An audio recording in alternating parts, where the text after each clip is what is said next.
Halo Sobat Matematika, selamat pagi, siang, sore, dan malam dimanapun itu Sobat Matematika berada. Selamat datang di Ordinat, obrolan di Departemen Matematika. Balik lagi nih sama saya Arlin, cuman saya di sini nggak sendiri karena ada satu orang keren di samping saya. Halo Mas. Halo, halo. Bisa kenalan dulu nih Mas ke para Sobat Matematika, namanya siapa? Terus sekarang lagi program apa gitu di UGM ini berarti? Oke, mohon izin perkenalkan diri ya. Boleh. Saya Muhammad Musa Nurwigantara. Biasa dipanggil Musa. Saya sekarang di Prodi Doktor Matematika UGM angkatan 2020.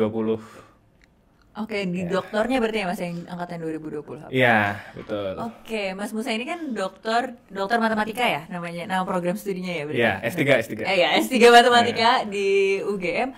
Emang dari S1-nya di UGM kah atau gimana? Saya dulu S1 Matematika UGM angkatan 2014. Terus S2-nya saya ikut beasiswa PMDSU. Jadi angkatan 2019 cuman setahun. Setelah itu lanjut dokter. Nah, mungkin kan di sini Sobat Matematika bingung, lah kok bisa cuma setahun gitu. Dan tadi sempat di-spill juga tentang beasiswa PMDSU. Nah, di episode kali ini Ordinat akan ngobrolin soal beasiswa PMDSU. Cuman mungkin di sini Sobat Matematika ada yang masih nggak familiar. Jujur, saya sendiri baru pertama kali dengar waktu bikin materi ini ya, beasiswa PMDSU itu apa. Mungkin Mas Musa bisa cerita sedikit nih, PMDSU itu apa, terus siapa yang mengisukan atau mengeluarkan beasiswa itu gitu.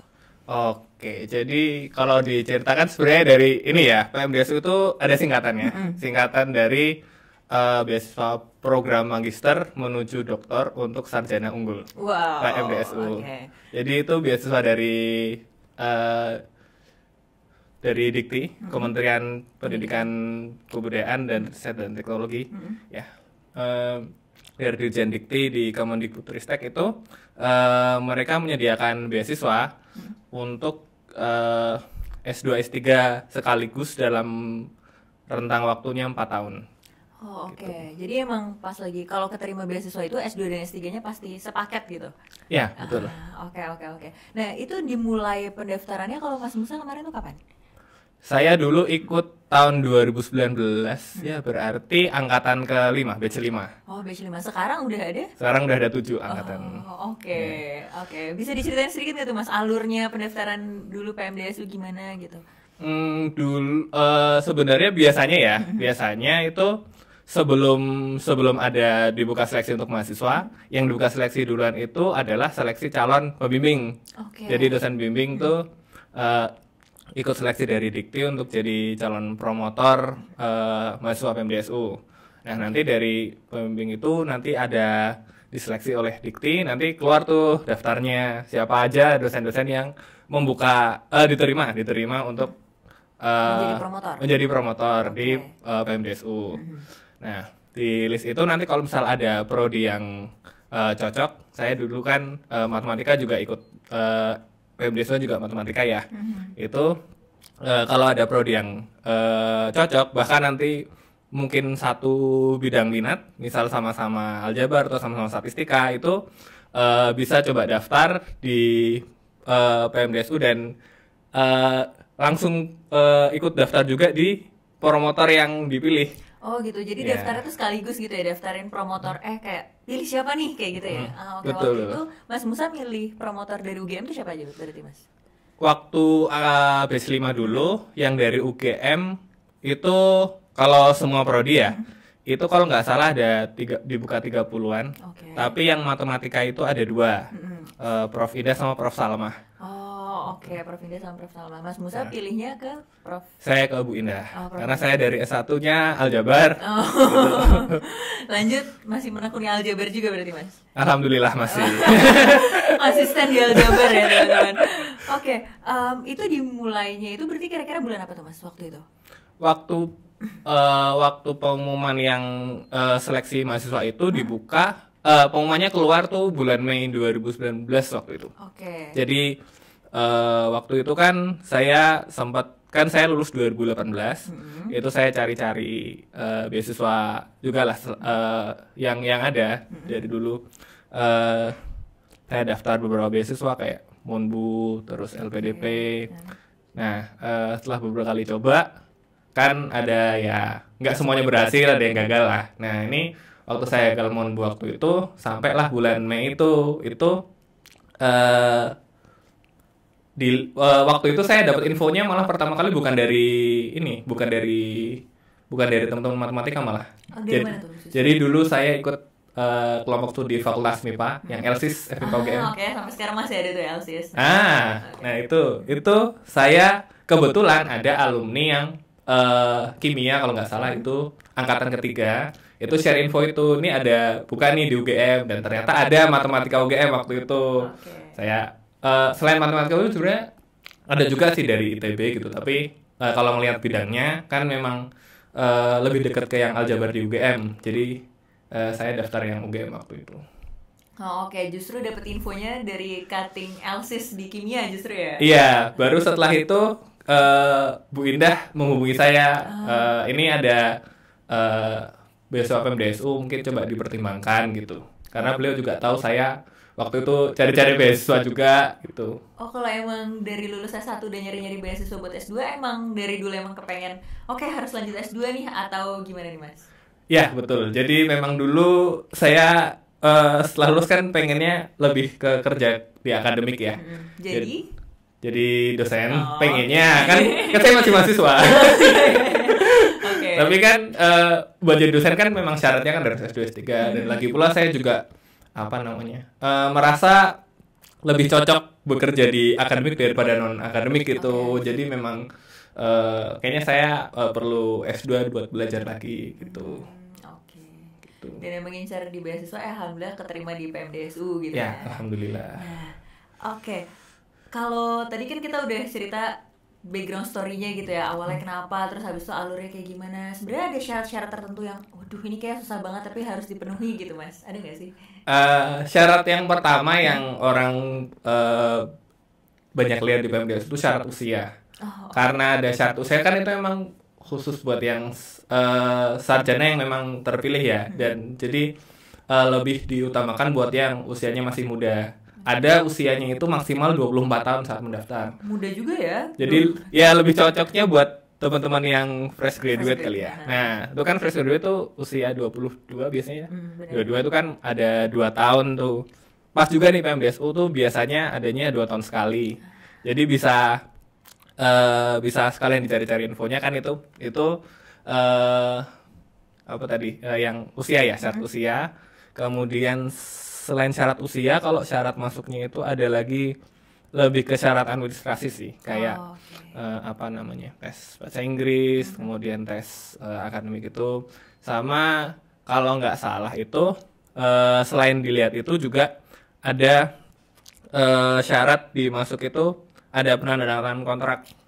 Jadi buat angkatan saya sih belum ada yang ini ya, tapi untuk angkatan selanjutnya itu memang ada syarat harus menandatangani kontrak setelah lulus harus jadi dosen. Itu sebenarnya berarti agak seneng dan gak seneng ya, kalau dari awal emang pengen jadi dosen kan, alhamdulillah ada jalannya gitu, tapi kalau ternyata enggak, sayang banget gitu ya. Ya itu jadi apa ya, kan itu kewajiban kan, karena memang yang dicari juga yang S2 sekaligus S3.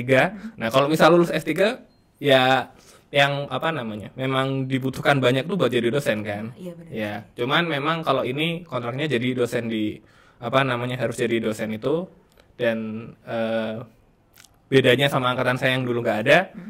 Teman-teman saya yang lulus ya mereka ada yang nggak jadi dosen, ada yang jadi wirausahawan gitu juga ada. Tapi kebanyakan memang targetnya jadi dosen gitu. Kalau syarat-syarat lain kayak misal harus mengabdi untuk negeri, maksudnya terlepas jadi dosen gitu ya, atau harus nerbitin jurnal internasional kah atau apa gitu, itu ada nggak Mas? Kalau yang mengabdi itu kan tadi mengabdi jadi dosen sih ya. Jadi dosen. Kalau syarat lain itu bukan syarat masuknya ya, bukan syarat daftarnya, tapi lebih syarat ke sebagai penerima. Sebagai penerima, betul. Jadi syarat sebagai penerima itu setelah lolos itu kan nanti S2 sekaligus S3 ya. Jadi setelah S2 itu juga bakal dilihat apakah layak untuk masuk S3 atau enggak. Waktu itu kayaknya sampai sekarang juga masih ya. Itu di beberapa univ itu memang berbeda. Ada yang 1 tahun belum lulus pun enggak masalah, masih bisa dilanjut. Tapi kalau di UGM itu harus dalam 1 tahun. Jadi 2 semester S2 itu harus mengambil minimal 32 SKS kalau nggak salah. Kemudian ada syarat IPK juga 3,75. Wow, tinggi banget ya. Wah, oke. Itu syarat yang ditetapkan sama UGM berarti ya? Iya, betul. Beda-beda kampus bisa jadi lebih tinggi syaratnya harus IPK 4 gitu. Waduh. Ya bisa jadi. Karena kalau di UGM memang ada syarat itu, tapi kalau saya dulu nggak ada tesis. Jadi langsung kalau udah memenuhi syarat IPK sama SKS bisa langsung ke S3. Tapi kalau univ lain seperti yang ITB tadi, yang matematika ya ini, itu mereka juga ada tesis kalau nggak salah. Jadi selain dalam 1 tahun itu ada kewajiban lain, ada juga kewajiban mengerjakan tesis gitu kan. Jadi memang berbeda bebannya masing-masing univ gitu. Oke. Pas lagi udah jadi mahasiswa S3-nya ada syarat-syarat lain yang mengikuti nggak, Mas? Yang penting itu tadi yang disebutkan Mbak Arlin ya, itu tentang jurnal. Jadi kita harus publikasi paper di minimal 2 jurnal yang terindeks fokus. Bereputasi. Bereputasi. Ini bereputasi secara internasional lah. Jadi jurnal internasional 2. Itu kemudian kalau misal belum bisa dalam rentang waktu 4 tahun sebenarnya nggak sampai di DO atau gimana tuh enggak. Tapi nanti bakal pindah ke S3 reguler. Kalau semisal pun yang S2 itu nggak lolos IPK-nya atau SKS-nya, itu kalau di UGM nanti auto pindah ke S2 reguler juga. Oke, berarti cuman status kebeasiswaannya aja dicabut tapi status kemahasiswaannya enggak gitu ya? Iya. Oke. Berarti sebenarnya kan dari segi persyaratan dan juga kontrak-kontrak yang mengikutinya tadi itu kan cukup ketat ya Mas ya. Berarti ada suatu benefit dong yang didapatkan dari beasiswa ini. Nah, itu tuh kira-kira apa aja sih Mas? Bisa di-spill nih ke sobat matematika. Wah, mau di-spill ya? Mau banget.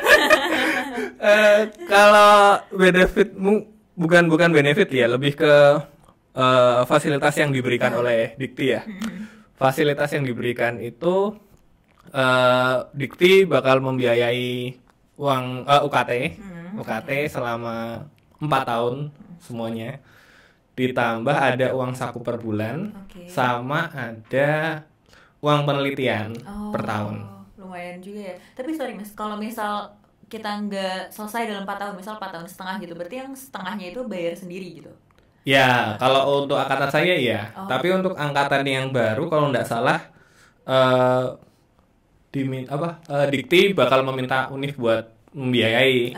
Jadi nanti mungkin plus minusnya univ bakal lebih mengejar kita ya. Karena kok belum lulus kayak gitu. Ada pengalaman pribadi kah Mas itu? Loh kan angkatan saya kan ini ya, masih belum ada dikejar inilah. Tapi ya tetap aja kan karena biaya kalau extend kan harus biaya sendiri, jadi ya saya mengejar diri saya sendiri. Dan bertanggung jawab sama pilihannya juga kali Mas, udah dapat benefit, udah dapat opportunity juga. Oke, ini kayaknya sangat amat menarik ya Mas ya beasiswanya PMDSU. Mungkin ada sobat matematika yang sekarang baru mau lulus S1 atau emang udah ada kepikiran mau lanjut S2 gitu kan, terus mencari-cari beasiswa. Nah sebenarnya dari Mas Musa sendiri ada tips nggak sih buat para sobat matematika yang tadi yang di case-case seperti tadi itu? Kalau tipsnya justru ya jangan incar PMDSU saja. Tunggu. Jangan bernegatif thinking dulu. Maksudnya jangan incar PMDSU saja tuh. Kan banyak beasiswa yang lain juga. Dan kita perlu rajin-rajin cari info beasiswa ya. Bahkan selama tugas akhir tuh bisa sambil cari nih. Kira-kira kalau memang pengen S2 itu kira-kira beasiswa yang bisa saya daftar dulu tuh yang mana. Terus periodenya kapan aja. Saya kan juga tadi sempat saya cerita ya, waktu PMDSU dulu saya sebelum daftar kan ada daftar yang Monbu atau LPDP, tapi kan belum semuanya berhasil. Akhirnya saya daftar PMDSU. Nah bisa jadi selama masa teman-teman bakal makin banyak lagi info beasiswa yang didapat, makin banyak kesempatan kan buat daftar. Siapa tahu kesempatan daftar nggak cuma 3 kali, 4 kali, mungkin lebih. Yang nyantol kan bisa. Kalau ada satu nyantol, dua nyantol kan alhamdulillah tuh. Iya benar.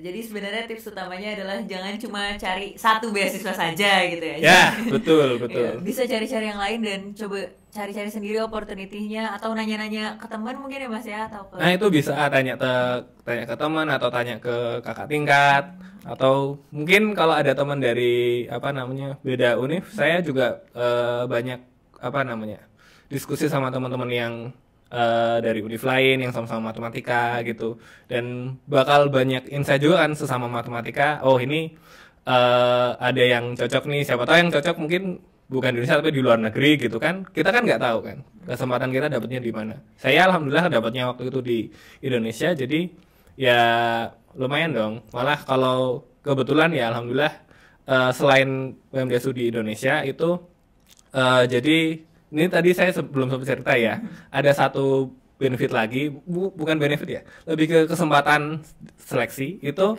Ada bisa ikut seleksi lagi untuk sandwich like. Oke, itu apa tuh Mas, bisa dijelasin tuh sandwich like? Sandwichnya ini maksudnya selain S2 S3 di dalam negeri, itu ada di tengah-tengah ada program ke luar negeri untuk melaksanakan penelitian atau bimbingan tugas akhir. Nah, justru waktu saya daftar di Bu Indah tuh cerita kalau ini penelitian saya tuh bekerja sama profesor dari luar negeri. Jadi, kalau misal kamu ikut ini, kamu perlu mempersiapkan juga supaya bisa ikut yang seleksi sandwich like ini. Namanya PKP PMDSU. Itu bisa dikulik di websitenya PMDSU tuh, pmdsu.id. Itu banyak info-info tentang ini, dan itu dibiayai itu maksimal 6 bulan. Jadi kalau misal pun nggak ikut ke luar negeri, itu terus dapatnya beasiswa PMDSU, mungkin dipikir wah ini dalam negeri doang nih. Nah itu justru yang pas ke luar negeri ini harus dimanfaatkan dengan baik, karena kita bakal ngelihat matematika tuh nggak cuma di Indonesia, karena di luar negeri tuh matematikanya seperti apa, penelitiannya seperti apa, lingkungan akademiknya seperti apa, itu bakal sangat bermanfaat buat kita. Oke, kemarin Mas Musa tuh penelitian berarti kan barengan sama Prof Indah juga ya, itu ke negara mana tuh Mas? Saya dulu dapatnya Jepang, karena beliau kerjasamanya juga sama profesor di Jepang, Profesor Marubayashi namanya. Marubayashi, oke. Oke, mungkin segitu kali ya Mas ya. Tadi ada tips-tipsnya juga yang Mas Musa bilang bahwa jangan cuma cari satu beasiswa aja. Kalaupun nanti ternyata keterima di PMDSU, ternyata masih ada opportunity lain, yaitu di sandwich like gitu ya tadi programnya. Dan kita bisa merasakan opportunity di luar negeri juga gitu kan. Jadi, ya betul. Jadi walaupun mungkin ada sobat matematika yang ngerasa, duh pengennya keluar negeri tapi dapetnya PMDSU, jangan sampai segitu, jangan sampai menyerah di titik itu aja. Ya jangan bernegatif thinking dulu. Oke, mungkin terakhir Mas Musa mau disampaikan gak nih buat sobat matematika? Apa ya? Sebenarnya saya belum nyiapin ini sih. Gak apa-apa banget, kalau ternyata nggak ada, udah semangat aja gitu. Oh iya, semoga buat teman-teman yang di Matematika UGM, dan semua penonton ya, nggak cuman dari Matematika UGM ya, mungkin dari yang mau masuk sini atau mungkin sesama matematika yang berencana S2, S3 di sini, mungkin itu semoga diberi kelancaran, kemudahan buat semuanya. Dan kalau yang khusus yang buat teman-teman di sini ya, semangat teman-teman buat mengejar impian di Matematika UGM.